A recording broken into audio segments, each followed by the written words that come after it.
कितनी देर पाया 6 साल दोस्तों जदों इंसान जिंदा होंदा है या तंदुरुस्त होंदा है ना ते बड़ी उदी वाकफियत होंदी है, बड़ी दुनिया उदे इंतजार चो खली होंदी है, चाहे फिल्म इंडस्ट्री होवे चाहे स्टेज ड्रामा होवे। अज असीं उस शख्सियत की गल करन लगे हां मेरे दोस्तों, जिस शख्सियत ने वैसे तो तारफ के मुथाज नहीं है मेरे दोस्तों, मैंने कोई दसने की जरूरत नहीं हैगी, लेकिन लकी स्टेज ड्रामे वाला बड़ा मशहूर जिहड़ा एक मेरे दोस्तों धमाल पेंदा होंदा ही, जिहदे कोल एक खोता रेड़ी होंदा आई तां वेंदा आई ते स्टेज ड्रामिਆਂ ਦੇ ਵਿੱਚ ਤੁਹਾਡੀ ਜ਼ੀਨਤ ਬਣਿਆ, ਤੁਹਾਨੂੰ ਹਸਾਂਦਾ आई, ਤੁਹਾਡੇ दुख दूर करदा आई, ਇਹ ਲੱਕੀ जनाब।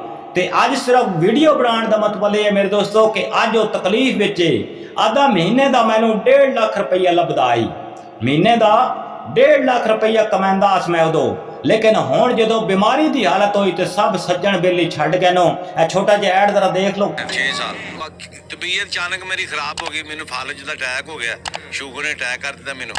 पहले मैं पेमेंट 1.5 लाख लेंदा था, हुण लाख भी नहीं देंदे, 25,000 रुपया महीने का। हाँ इन्ना कहंदे बीमार सुन लिया मेरे दोस्तों कि 25,000 हुण सिर्फ उन्हें मिलता है। की है जदों तुसीं ज़बानी भी सुनिया है कि जी तू बीमार है। मेरे दोस्तों हर इंसान ने दुख भी झेलने, सुख भी झेलने, मरना भी है, दुनिया भी छोड़नी है, लेकिन वो अदाकार जिहड़ा तुहाडे विच काम करदा है उन्हें को खबर नहीं लैंदा, फालज का मरीज हो गया है। वैसे तो हुण ठीक हैगा, लेकिन फिर भी उन्होंने आप छड़ेंदे कि तू बीमार है। मेरे दोस्तों मैनू ये दसो महंगाई का दौर है तो 25,000 दे विच मेरे दोस्तों ये गुजारे हो सकते नहीं ना हो सकते। तो वो लकी ड्रामे वाला है जिहड़ा धमाल पेंदियां पेंदियां खोता रेड़ा वेंदियां वेंदियां ते गड्डी उन्हें आप 2-2.5 करोड़ की गड्डी आई जिहदे कोल मेरे दोस्तों, जिहड़ी इन्हें अपनी बीमारी ते ला छड्डी ते वेच छड्डी।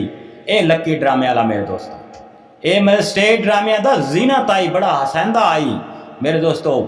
ये वो लकी ड्रामे वाला मेरे दोस्तों, किसी नू तकलीफ दे विच ना छड्डो मेरे दोस्तों। ये सज्जन वो ही होंदा है जिहड़ा तकलीफ दे विच काम आवे। सुखी बंदे दा, तंदुरुस्त बंदे दा हर कोई होंदा है मेरे दोस्तों। तकलीफ दे विच जिहड़ा सज्जन होवे, मुश्किल वक्त दे विच उहदे सिर ते हथ रख दिओ, उहदी मदद कर दिओ ते उहनूं सज्जन आख्या जांदा है। सुखां दे जदों इंसान सुखी होंदा है तो उहदा हर कोई सज्जन होंदा। जिवें लकी ड्रामे वाला स्टेज ड्रामिਆਂ ते काम करदा ही ना, तो तुहाडे जे भी मेरे जे भी कोशिश करते हैं कि यार इस बंदे नाल दुआ सलाम हो जाए, इस बंदे नाल मिल लीए हैं, कोशिश होंदी है कि नहीं होंदी। लेकिन अज जो बीमार है तो दरवाजे ते वो भी नहीं जाते जेडे उहदे नाल काम करते हैं।